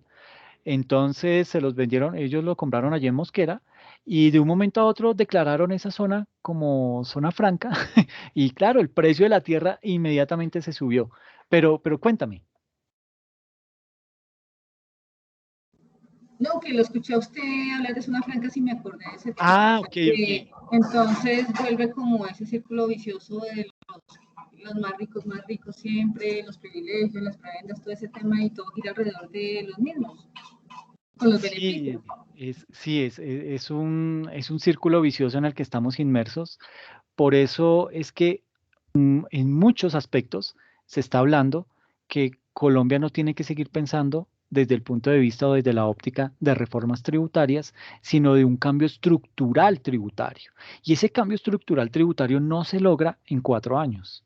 O sea, no podemos esperar que el próximo presidente o que los presidentes que van a venir de aquí en adelante, cada uno venga solamente pensando en 4 años, sino que, y eso ahí digamos que tenemos que intervenir ya nosotros como sociedad, es decir, la academia, los estudiantes, docentes, gremios, que se junten todos y empiecen a emitir propuestas que vayan en pro de mirar cómo debería ser un verdadero régimen tributario en Colombia. Nuestro régimen tributario es el peor del mundo, ¿sí? Es muy denso, es muy cargado de muchas arandelas, de muchas cosas, es confuso de estudiar, es terriblemente malo y aparte lo cambian cada 2 años. Entonces, uno tiene que estar como muy prevenido de qué pudo haber cambiado para no ir a cometer algún tipo de error que más adelante le represente algún tipo de sanción o cosas por el estilo. Entonces, eso deriva en situaciones bien complejas. Eh, digamos que aquí hay que propender por crear en realidad una verdadera estructura, un cambio estructural a nuestro régimen impositivo, porque definitivamente el que está hoy vigente no es el mejor, no es el más sano y obviamente eso genera, reitero, un país vive mucho de ¿cómo se dice? De las inversiones extranjeras, de lo que otros inversionistas de otros países vengan e inyecten capital, creando empresa o inyectándole recursos a empresas ya constituidas. Y en ese orden de ideas, pues digamos que el, el gobierno, pues en ese aspecto se ha quedado un poquito corto, eso ha sido de lo flojo. Eh, mm, la parte estructural no le ha metido la mano, ningún gobierno lo ha hecho, ¿sí? Todos como que tratan es de buscar los recursos para su gestión y ya el resto que se salve como pueda, ¿sí? Entonces, cuando pasan situaciones como la del COVID, que nos coge de imprevisto, coge a un gobierno mal parado, y se arma tremenda situación tan compleja, pues, y a eso sumarle el que no teníamos capacidad de ahorro, el que nuestras finanzas ya venían mal, y ahora con esto, que reitero, lo que más nos ayudó fue las regalías que teníamos consignadas en fondos en el exterior. Eso fue lo que verdaderamente nos ayudó. Y gracias a Dios estaban escondidas en cuentas en el exterior para que ninguno de estos pícaros delincuentes que dicen ser gobernantes se la hubieran robado. ¿Ok? Entonces, Profe, dime. sí, es que lo que, pues en mi opinión, es que el sistema económico que tenemos fracasó. O sea, es un claro fracaso porque efectivamente la desigualdad es pues demasiado grave. Es decir, que haya ricos tan ricos, exageradamente ricos, y personas que no tengan las necesidades básicas satisfechas ni siquiera. Nuestro sistema económico está fracasado, el sistema político también, el sistema social también, ni qué hablar de la justicia, ni qué hablar de la educación, ni qué hablar de la salud. Es decir, por donde uno lo mire, en nuestro país y gran parte del mundo, digamos que la mayor cantidad de la población está padeciendo los rigores de quienes nos están gobernando, que claramente lo están haciendo muy mal. O sea, tenemos un desastre de administraciones gobernando para unas minorías. Entonces, tal vez, digamos, no sea suficiente con una reforma tributaria y pues de pronto no estoy tan de acuerdo con usted en que se diga que somos las personas naturales las que vamos a salvar la economía del país a partir de declarar renta cuando pues claramente la DIAN no tiene la infraestructura necesaria para ampliar la base de quienes vayan a declarar. Pues eso técnicamente digamos que se podría resolver, pero seguramente les va a llevar mucho tiempo. Y pues deberían empezar más bien por gravar efectivamente la riqueza o la cantidad de propiedades que no están aportando realmente a la economía. Grandes extensiones de tierra, grandes extensiones, propiedad de terratenientes que tienen la tierra, pero tampoco tributan y tampoco la ponen a trabajar. Es decir, son tantas cosas y digamos para terminar, sí creo que no es suficiente con un gobierno de 4 años, sino que tiene que haber un plan a más largo plazo para transformar nuestro país, para transformar nuestro sistema económico y social, para tener esperanza de un futuro mejor que de pronto ni siquiera nosotros lo alcancemos a ver. Tal vez nuestros hijos, siempre y cuando nosotros hoy en día hagamos la diferencia y propendamos por una real transformación. Los que nos han gobernado lo han hecho muy mal. Entonces, pues la gente tiene que sensibilizarse, tiene que pensar y tiene que saber que tenemos una oportunidad para el año entrante, ¿cierto? O sea, de pensar a quién vamos a elegir para que nos gobierne. Sí, me parece muy bien tu análisis. ¿Me recuerdas tu nombre, por favor? Claudia. Claudia, ¿y tu apellido? Es que yo doy punticos Pérez, cuando... perdón. Claudia Patricia Pérez. Ok. Sí, no es para, ahí está Claudia, va en contra mía, entonces, no, para nada. Estos son punticos que yo coloco para cuando de pronto, recuerdan que yo los eximo para el tercer examen y la tercera actividad, entonces son aquellas personas que tienen una nota de 3 o más de 3, pero si de pronto yo veo que a alguien le queda la notica por ahí en 2.8, pero participa, no, y participar no es que, ay, estoy de acuerdo con usted, profe, no, así como lo dice Claudia, no estoy de acuerdo con que usted diga que el recaudo tiene que aumentarse para las personas naturales, no, eso está bien, aquí estamos es para que cada uno exponga sus puntos de vista y de su propia, es decir, que argumente esa idea que está tratando de expresar. Entonces, Claudia, tienes tu puntico ahí ya y vas sumando y espero que sigas participando. Gracias. Me pareció un buen análisis corto y bien sustancioso. Entonces, te felicito y te invito a que sigas haciendo lo mismo, ¿ok? Sí, el tema, y cuando tú empezaste a hablar, Claudia, de que uno mira la salud, está mal, uno mira la educación, está mal, la justicia, Dios, está. Entonces, como que uno, la analogía que puede hacer es, man, donde usted toque, sale pus. Como que uno dice, miércoles, aquí hay infección, esto está, ¿sí? Así está nuestro país, está mal, pero básicamente ese de sangre o la forma en que se lo han venido robando, nada más, o sea, no vayan tan lejos. Miren el Amazonas. El nivel de deforestación tan terrible que está ocurriendo allá. Y uno a veces dice, y lo vi que día en un especial que presentaron, en donde una de las personas que vivía en esa zona, bueno, era específicamente en el Casanare, él decía, mire, si algo nos hizo daño, fue el proceso de paz. Y yo decía, pero ¿cómo así? Porque yo defiendo el proceso de paz, que puede tener todos los problemas del mundo, y lo digo desde un citadino, una persona que vivió siempre en la ciudad y que no, gracias a Dios, no vivió el conflicto de frente. Y de pronto por eso uno dice, no, el proceso de paz tenía que funcionar, o sea, esto no nos podía quedar grande, pero sé que tiene muchas acciones de mejora por implementar. Pero este señor decía, y arrancaba así su argumento, decía, el proceso de paz nos hizo daño. Y nos hizo de daño no porque estuviera mal hecho, lo redactaron mal o le dieron muchos beneficios, no, porque se fue la guerrilla y esto quedó abierto. Entonces vemos cómo grandes terratenientes empiezan a invadir terrenos, empiezan a acercar terreno, empiezan a deforestar, ¿solo para qué? Para traer ganadería y poder seguirse lucrando de ese tipo de actividades. Entonces, ahí vemos cómo, digamos, ese descuido, o ese descuido, no, ese abandono de parte del gobierno y de parte de la autoridad acá en Colombia, de las fuerzas militares y de las fuerzas de policía, que pues por un lado son cortas frente a la extensión de terreno que tenemos, pero también hay que crear estrategias de cómo vigilamos para que eso no siga ocurriendo, ¿sí? Y son personas que llegan y olímpicamente se apropian de ese terreno. Vaya a ver si ahorita los pueden desalojar.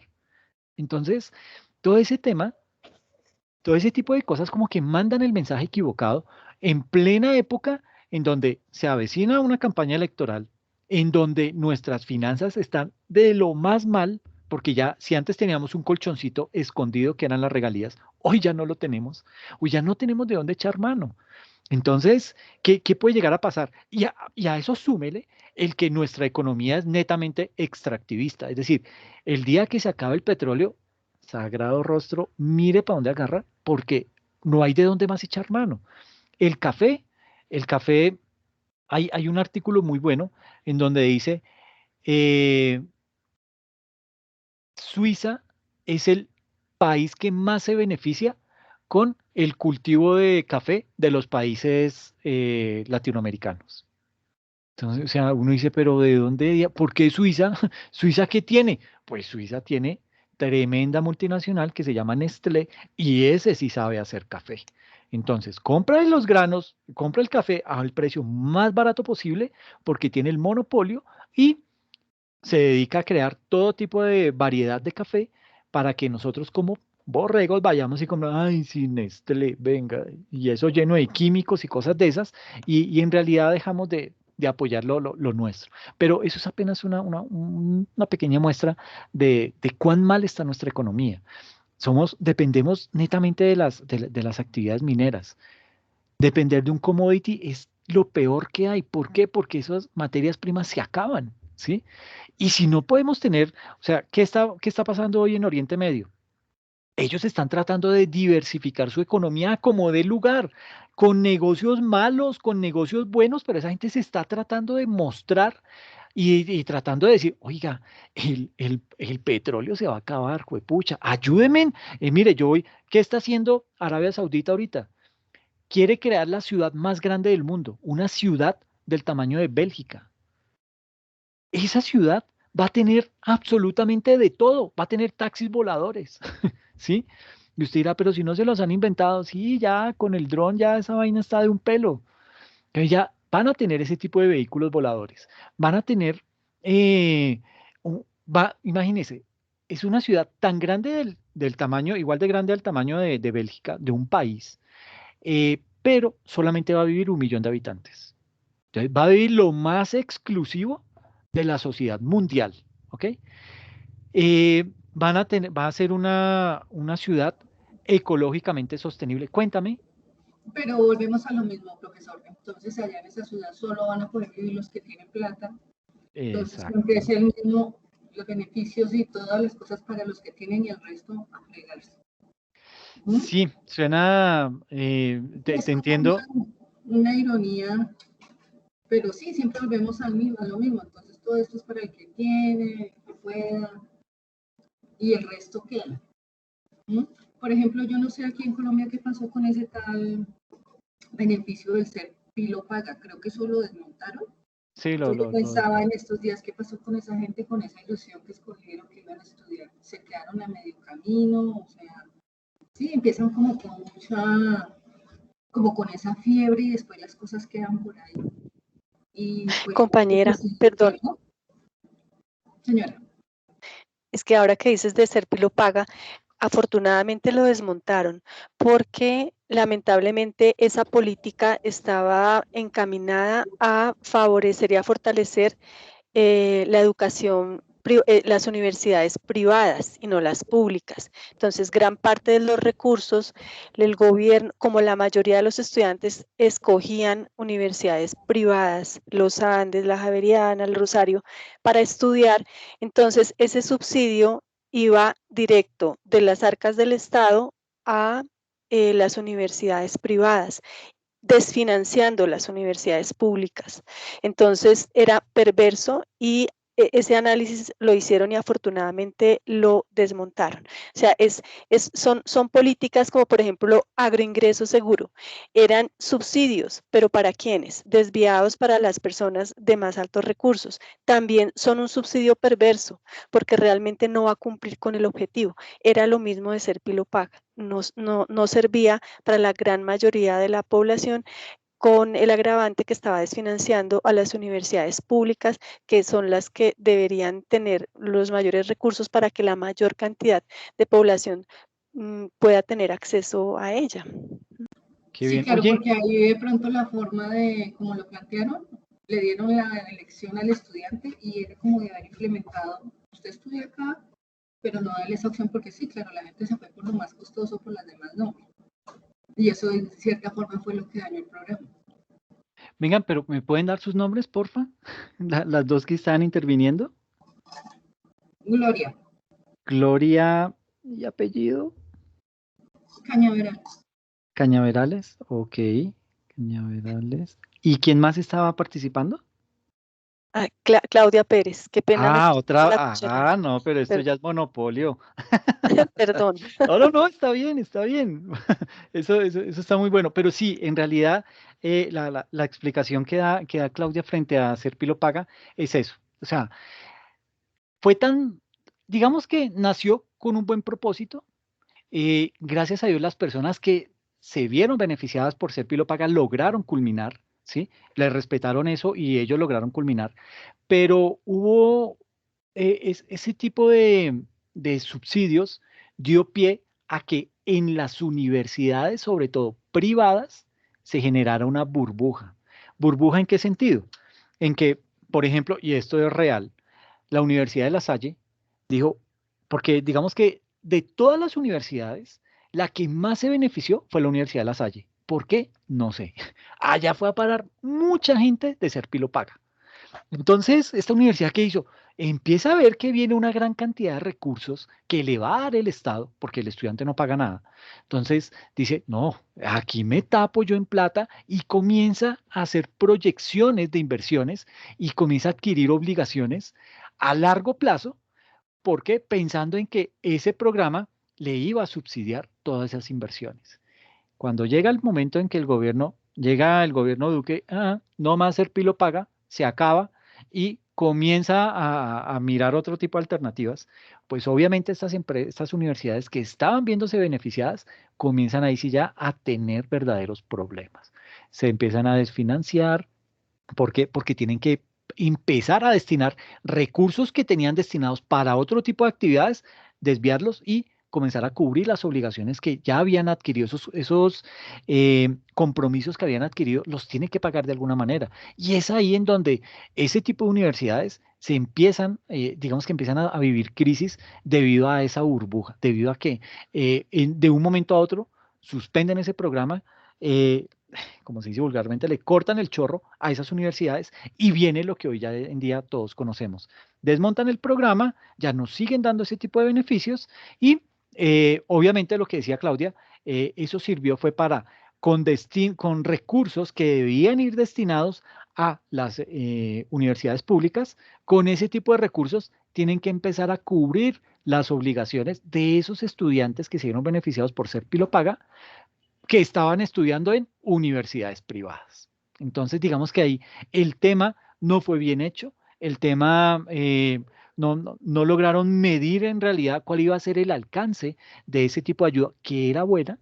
Lo que pasa es que desfinanció la universidad pública por darle recursos a la universidad privada y ahí pues ya digamos que vienen efectos de desigualdad y las cosas tienen que entrar a corregirlas. Entonces, y sí, lo que les decía con Arabia, sí, desafortunadamente puede llegar a pasar eso. Bueno, va a pasar eso, que en esa ciudad solamente van a vivir los más ricos del mundo, pero a lo que quiero llegar es al tema de la diversificación de la economía. Ellos ya se dieron cuenta que su petróleo se está acabando, que no toda la vida van a poder depender del petróleo y que tienen que empezar a mirar otros aspectos, tienen que empezar a mirar otro mecanismo para poder seguir viviendo. Y a eso súmele el que en estos países, en los Emiratos Árabes, su población no está preparada para el fuerte de ellos, que es la extracción de petróleo. Entonces, ¿qué pasa? Es un país en donde hay subsidios por todo, las personas no pagan impuestos, ¿sí? O sea, es tan rico el país que no necesita que sus habitantes le paguen impuestos y él sí más bien les da subsidios. Entonces, educación gratis, vivienda a bajo costo, todas las prebendas que que uno anhelaría en un país como este. Entonces, estas personas comienzan a decir, bueno, tengo todo, entonces, yo voy a estudiar, y no es por desmeritar carreras ni mucho menos, pero voy a estudiar artes y letras, o voy a estudiar Filosofía. filosofía. Entonces uno como que, y dice uno, bueno, ok, listo, qué chévere que estudie filosofía, que una parte de la población estudie esas ciencias, eso es bastante bueno, eso enriquece a la población, pero cuando usted se da cuenta que muchas de las personas se ponen a estudiar otro tipo de actividades para lo que su economía no está preparada, pues usted dice, miércoles, ahí ya arrancamos mal, ¿ok? No preparó a su población a nivel de ingeniería, no preparó a su población a nivel de ciencias básicas, de física, química, matemática, no, sino digamos que les dio carta abierta para estudiar otro tipo de ciencias que no son malas, pero de pronto no son tan aplicables dentro de esa economía que se está viviendo allá. Entonces, dime. Como lo que está pasando con Cuba, profe, que en Cuba hay mucho médico y entonces ya está sobre, ¿cómo se dice? Eh, Se me fue la- sí, sobredimensionada no es sobredimensionada, sino, dime, Sí, Sobre profe, oferta, sobre oferta. sobre oferta de médicos. sí, entonces en Cuba ya el oficio de médico ya está tan devaluado que ya un médico allá no gana ni, yo tengo entendido que no alcanza a ganar ni 500.000 pesos, que pues en dinero colombiano por servicios. Entonces, ahí es donde se ve que yo volviendo aquí al tema interno de Colombia, profe, yo no he estado de acuerdo con algunos que salen a protestar de que todo lo quieren gratuito y todo lo quieren financiado. Yo Sí, digo, pero ¿por perfecto. qué? ¿Por qué es necesario? Porque todo el mundo, ¿por qué? Porque tienen que pedir que todo sea gratis. Yo siempre he estado con la mentalidad de listo, bien. El gobierno sí tiene la obligación de colaborarle a esas minorías que no pueden, por ejemplo, digamos, acceder a la universidad. Pero entonces mi pensar siempre ha sido, listo. Yo como gobierno, a usted que ha sido buen estudiante y que me está demostrando buenas notas, listo, yo le voy a financiar el 75%, usted paga el 25%, pero no le voy a dar todo gratis. Exacto. eh, ¿Cómo se dice? Meta el hombro para que se dé cuenta que las vainas no se consiguen así como así. Eso tiene que usted también poner de parte suya, no todo gratuito. Sí, ese es un muy buen aporte. Oye, ¿cómo es tu nombre? Discúlpame. No, sí, la profe, yo estuve con usted Ah, en claro, sí, señor. pasado. Claro, claro, qué bien, qué gusto tenerte por acá. Sí, eso es lo mismo, lo que plantea Adolfi es lo mismo que pasa, y perdónenme si de pronto hiero susceptibilidades, pero es un poco lo que pasa con la comunidad indígena. A la comunidad indígena se le están dando muchos subsidios precisamente porque es un deber del gobierno y de nosotros como población, como ciudadanos, tratar de ayudar a esas minorías, ¿sí? Pero ¿qué está pasando? Que esas minorías se acostumbraron solamente a recibir un cheque y usted ya ve que los señores, estas personas reciben ese cheque de manera mensual y usted los ve tomando siempre, en escándalos, la señora es la que tiene que lidiar con los niños, a ella no se ve beneficiada con ese dinero porque el que manda es el señor y el señor prefiere írsela a tomar y entonces empieza a haber otro tipo de problemas debido a que a esa entrega de subsidios. Entonces sí me parece una política sana el tema de no dar todo gratis, porque, y eso todos lo sabemos, que cuando algo no nos cuesta no lo valoramos, entonces como que tiende a pasar desapercibido, pero cuando usted tiene que dime. Ahorita que hablaba el compañero, hay un discurso de John F. Kennedy donde él le dice a los norteamericanos, no digas qué puede hacer tu país por ti, sino piensa en qué puedes hacer tú por el país. Pero entonces, por lo general, la gente siempre tiene esa tendencia que no, que es que se le tiene que dar todo subsidiado, todo regalado, que pobrecito yo.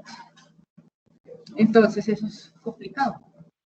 Sí, sí, eso es cierto. ¿Tú eres Gloria? Sí, señor. Hijo de mi chica, estoy afinando el oído. Pero sí, yo les comentaba, no sé si fue en este curso o fue en otro, que tuve oportunidad de ir a la Universidad de la Amazonía, que no queda en el Amazonas, queda en Florencia. Pero allá en un break salimos ahí a almorzar porque tienen restaurante y todo eso. Entonces fuimos a almorzar y el almuerzo pues, de por sí es barato. Pues de por sí en una ciudad intermedia todo es más barato que en Bogotá. Entonces fui y pedí el almuerzo y baratísimo, yo ni me acuerdo cuánto me costó. Y nos sentamos a almorzar varios y estábamos hablando cuando me puse a detallar a un grupo de pelados que llegaron a almorzar. ¿Y qué es el almuerzo? No, tal cosa. Y entonces les servían, ¿sí? Y la gente, ellos llegaban y miraban la comida, pero lentejas, ¿y cómo así que otra vez lentejas? ¿Y mañana qué? ¿Más lentejas? No, entonces iban al bote de basura y la botaban. Y yo le decía, venga, pero ¿por qué estos manes pagan el almuerzo y lo botan? Dicen, no, no lo pagan. A ellos se los da el Estado. El Estado nos paga. Es decir, los tienen a ellos estudiando de manera gratuita y les da su manutención. Y parte de la manutención nos la destinan a nosotros para que ellos tengan que venir a la universidad a estudiar y de paso almuercen y ven lo que están haciendo. Entonces, eso, reitero, eh, abusamos en muchas ocasiones de lo poco que nos logra dar el Estado. Clamamos y vivimos exigiendo a grito entero muchos derechos, pero ¿cuáles son los deberes que nosotros en realidad tenemos? Por lo menos el de valorar ese tipo de cosas y no se están haciendo. Entonces, estamos fallando también como sociedad, ¿sí? Eh, y aquí, digamos que tenemos que empezar a mirar con el tema del impuesto sobre la renta, tenemos que empezar a mirar todo el tema de las rentas de fuente nacional. Y esas rentas de fuente nacional, que son un componente para determinar cuánto usted es lo que debe pagar de su impuesto de renta, entonces encontramos en primera instancia que esas rentas de fuente nacional son 4. La primera de esas rentas de fuente nacional son las que provienen de la explotación de bienes materiales e inmateriales dentro de la nación. Eso nos va a generar un ítem por el cual vamos a tener que pagar una porción de impuesto. ¿Ok?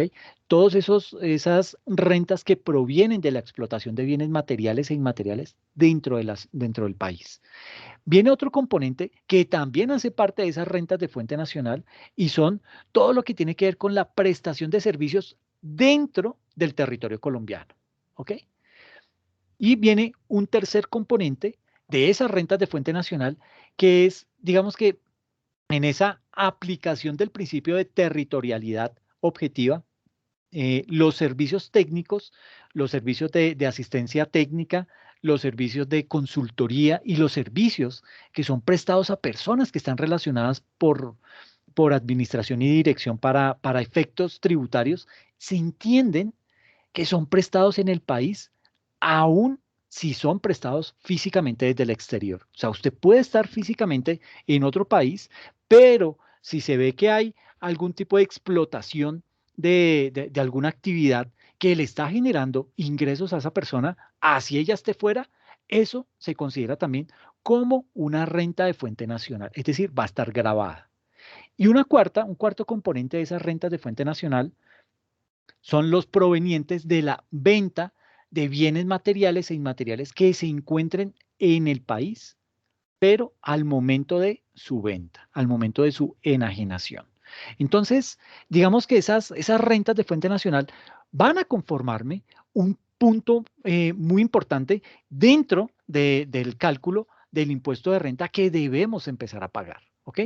Pero así como hay unas rentas de fuente nacional, existen también unas rentas que no se consideran de fuente nacional. Y digamos que aquí vamos a mostrar algunas clases de rentas que encuadran o que encajan dentro de las definiciones generales para poder ser consideradas de fuente nacional, pero que no lo son. ¿Ok? La primera de ellas es básicamente todo lo que tiene que ver con los intereses derivados de ciertas clases de créditos, como los créditos a corto plazo, originados en la importación de mercancías y en sobregiros o en sobregiros bancarios, ¿sí? Los créditos que han sido destinados a la financiación o todo lo que también se conoce como la prefinanciación de exportaciones, ¿sí? Eso también son rentas que no se consideran de fuente nacional. Todo lo que tiene que ver con los créditos para operaciones de comercio exterior, todo lo que está relacionado por intermedio de Bancoldex, de Finagro o de Findeter, que es esa banca de segundo piso que pertenece al gobierno y por donde el gobierno canaliza muchos de los recursos que va a poner a través de la banca de primer piso, y todo lo que son los créditos que se han obtenido en el exterior por las corporaciones financieras, por las cooperativas financieras, por las compañías de financiamiento, por las compañías de financiamiento, los bancos constituidos conforme a las leyes colombianas vigentes, entre otros. Todo eso se considera que son rentas que no hacen parte de esas rentas de fuente nacional. También tenemos otros que son todo lo que se conoce como los derivados de servicios técnicos de reparación y mantenimiento de equipos prestados en el exterior, ¿ok? Esos no son rentas de fuente nacional. Todo aquello que es los ingresos obtenidos por la venta de mercancías extranjeras, de propiedad de sociedades extranjeras o personas sin residencia en el país, que se hayan introducido desde el exterior a centros de distribución de logística internacional que están ubicados específicamente en aeropuertos internacionales, en puertos marítimos habilitados por la DIAN y en ciertos puertos fluviales. Entonces, esos también son considerados como rentas no consideradas de fuente nacional. El otro aspecto, que tampoco es considerado como una renta de fuente nacional, es todos esos dividendos que son distribuidos por sociedades pertenecientes al régimen de compañías holding colombianas a personas no residentes, ¿ok? Pero tiene una condición, y es que se aplica a ese tipo de personas no residentes que conforman ese tipo de sociedades que pertenecen a un régimen de compañías holding colombianas, pero la condición es que siempre que esos dividendos provengan de rentas atribuibles a actividades realizadas por entidades no residentes en el país. Y la última es todas esas rentas derivadas de la venta o de la transmisión de las acciones de una compañía holding colombiana por parte de una persona no residente en la proporción que corresponda al valor creado por entidades no residentes. Entonces, nótese cómo unas cosas sí son consideradas como rentas de fuente nacional, que están perfectamente tipificadas dentro del estatuto tributario, y hay otras que puede ser que generen algún tipo de confusión y en algún momento nosotros las consideremos que son rentas de fuente nacional. Y eso puede derivar en que cometamos algún tipo de error al momento de desarrollar nuestra declaración de renta. Entonces, son muchos los aspectos que vamos a tener que ir manejando dentro del tema de impuestos. Aquí digamos que hoy tocamos mucha,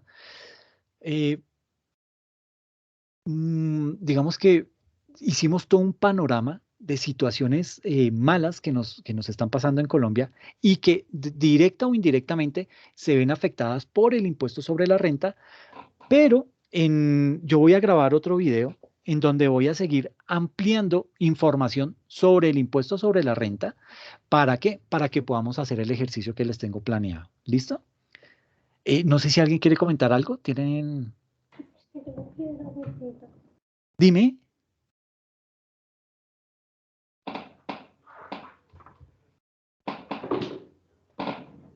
Hola.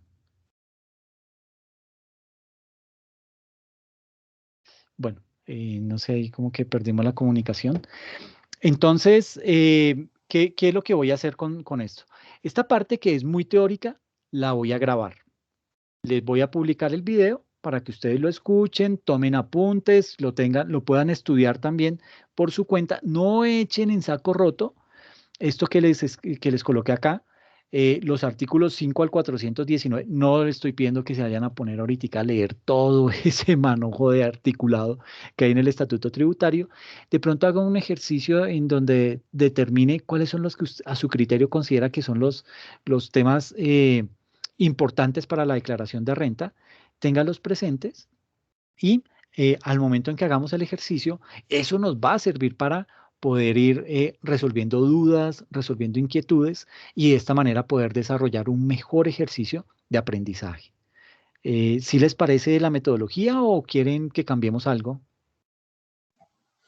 Profesor, yo le quería comentar porque dentro de las actividades hay un Sí. enlace que no funciona. ¡Ay, miércoles! ¿Cuál es? Discúlpame. Espere que es que estoy aquí por fuera. Yo intenté, Tranquila. es uno que está relacionado con el debate. ¡Ay, miércoles! Espérame, yo entro. Con el debate.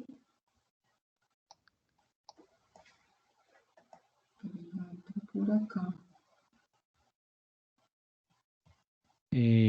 Voy a dejar de compartir y voy a presentar la plataforma para que para que podamos ver en realidad qué es lo que está fallando y poderlo arreglar lo antes posible, ¿listo? Entonces, estoy aquí en la plataforma, tú me dices que es en la unidad 1. Así espere porque es que yo estaba en mi plataforma Tranquila, no te preocupes. también buscándolo porque yo voy a decirle a él. Yo intenté No, entrar a ese y no me dejó. Ay, muchas gracias porque yo a veces hago el recorrido, entro a todos los vínculos, pues con el ánimo de corroborar que esté funcionando todo, pero esto puede pasar. Entonces sí les agradezco muchísimo el que me informen de eso. Entonces, aquí hay unos, ¿sí los ven ahí Sí, mire, es el que tiene que ver, porque yo veo que eso tiene un debate que se llama Foro Participativo Manual Básico de Introducción al Derecho Tributario. Entonces, ustedes un enlace por allá que tiene que ver con este manual, pero no, cuando uno entra no, o sea, no lo veo a ningún lado. Foro participativo, miércoles, ¿en dónde está eso? En debates. ¿En debates? En Ah, debates. Sí, tiene que ver espérame, con ese material, ¿cierto? espérame, porque nuevo debate, claro, esto no es una actividad que yo hice. Ay, ¿No? miércoles, perdón, pero eres la única que lo ha visto y te lo agradezco muchísimo. No, ¿tú estabas trabajando frente a este tema? Pues yo entré y dije, voy a leer porque veo que eso tiene relación con el debate, pero cuando Sí, entré a ese enlace no me llevó, o sea, no me lleva a ningún lado. Es como si ya no existiera. sí, exacto. Pues esto es un debate que tiene fecha del 2019. No, tranquilas. Este debate no existe, lo voy a dar de baja de la herramienta. Ah, Lo voy listo, a, para que se- no hacerlo. sí, lo voy a ocultar para que no les siga apareciendo y evitar que eso sea. Lo único que tienen que hacer es la actividad que está aquí descrita dentro del contenido que se denomina taller teórico práctico. ¿Listo? Ah, listo. Es simplemente ese para que lo puedan trabajar. Ahí hay un contenido que está también, que hace parte de esa actividad. Vuelvo y digo, pues yo lo revisé, todo eso funcionaba. Pues cualquier cosita me dicen, porfa. Y es simplemente esa actividad. Y el fin de semana, tanto sábado como domingo, va a haber el examen. ¿Listo? El examen va a entrar lo que hemos visto hasta el día de hoy. ¿Listo? El video que voy a hacer, en donde voy a ampliar toda la parte teórica del impuesto sobre la renta, ese va a ser parte del segundo examen, es decir, eso no va a entrar para este examen, sino que será parte del examen de la segunda unidad. Entonces, voy a seguir desarrollando esta parte del impuesto sobre la renta para que nos quede cubierta y podamos abordar con total confianza el ejercicio que vamos a hacer. ¿Listo? Ah, sí, ya lo encontré. Es el que dice aquí, Manual Básico de Introducción al Derecho Tributario, semana 2. Cuando uno le dice el recurso, Ok, entonces pero necesita. en el debate, No, ya en la unidad 1 donde dice contenido, miércoles, que hay varios recursos, entonces ese no se puede no, ver. permíteme, yo entro a ese,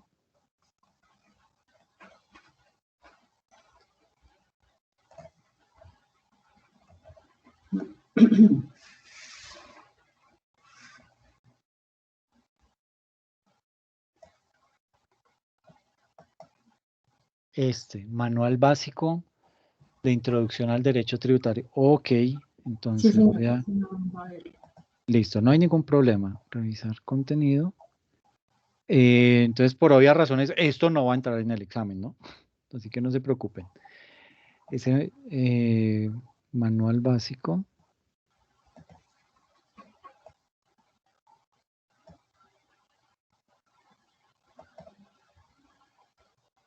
Entonces lo que voy a hacer es, lo voy a ubicar el contenido, lo reemplazo para que ustedes lo tengan, lo puedan descargar y ese contenido no va a entrar en el examen, ¿ok? Sí, señor. Oye, te agradezco mucho el que me hayas informado de esto. Esto me ayuda muchísimo a tener cuidado con ese tipo de vínculos, ¿ok? Sí, señor. Tranquilo. Bueno, les agradezco mucho a todos entonces y pues nada, nos estamos comunicando en Profe. cualquier... Dime. Profe, antes de que termine, yo tengo una consulta sobre el taller. Es que hay una pregunta o un ítem donde dice que asignarle NIT a la empresa. ¿Es un número que uno se inventa o hay algo? Sí. Con la estructura de un NIT para una organización, ¿sí? Pero es simplemente eso. O sea que entonces toca buscar en Google cómo se asigna un NIT. ¿Cómo hace la vida para asignar? Exactamente. ¿Cuál es la estructura que tiene Ah, ese NIT?